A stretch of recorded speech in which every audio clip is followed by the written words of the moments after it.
Learn to earn part 3. இப்போ பிஸ்னஸில் sales எவ்வளோ இம்பார்ட்டன்ட் நமக்கு தெரியும். இப்போ இன்டர்வியூஸில் கூட நிறைய கேள்வி கேட்பாங்க.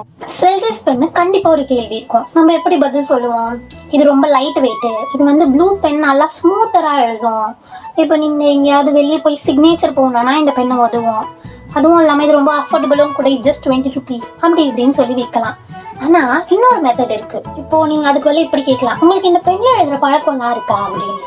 ஆமாம், அவங்க மேபி இருக்குன்னு சொல்லலாம். இல்லாட்டினா கூட ஒரு சிக்னேச்சர் போடவாச்சும் இந்த பெண்ணை உதவும்ல. அப்படி அவங்க ஆமான்னு சொன்னாங்கன்னா நீங்கள் இப்படி கேட்கலாம், நீங்கள் இப்போ எழுதிட்டே இருக்கும் போது திடீர்னு ஸ்டக்கான மாதிரி உங்களுக்கு தோணியிருக்கா, பெண் எழுதாமல் போயிருக்கோம், அப்போ நீங்கள் வந்து அடிப்பீங்க அப்படின்ற மாதிரி. அப்போ அவங்க சொல்லலாம், ஆமாம் சம்டைம்ஸ் நடந்திருக்கு அப்படின்னு அவங்க சொன்னாங்கன்னா நம்ம சொல்லலாம். அப்போ நம்ம கண்டிப்பாக நான் அவங்களுக்கு இதை ரெக்கமெண்ட் பண்ணுவேன், ஏன்னா இது ரொம்ப ஸ்மூத்தராக எழுதும்.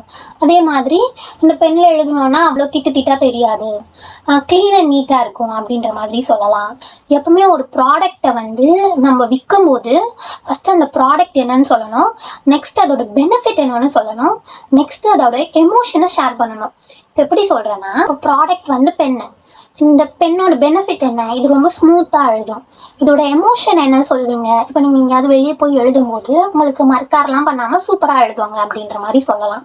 எப்பவுமே நீங்கள் ஒரு பொருளை விற்கும்போது அந்த பொருள் இப்படி அப்படின்னு சொல்கிறத விட, இந்த பொருளால் இதுதான் பெனிஃபிட்டு, இதனால இது ஒரு எமோஷனு அப்படின்னு நீங்கள் சொன்னீங்கன்னா நிஜமாக யாருக்கு தேவைப்படுதோ அந்த கஸ்டமர் கண்டிப்பாக பை பண்ணுவாங்க. இது உங்களுக்கு யூஸ்ஃபுல்லாக இருந்தால் ஃபாலோ பண்ணிக்கோங்க.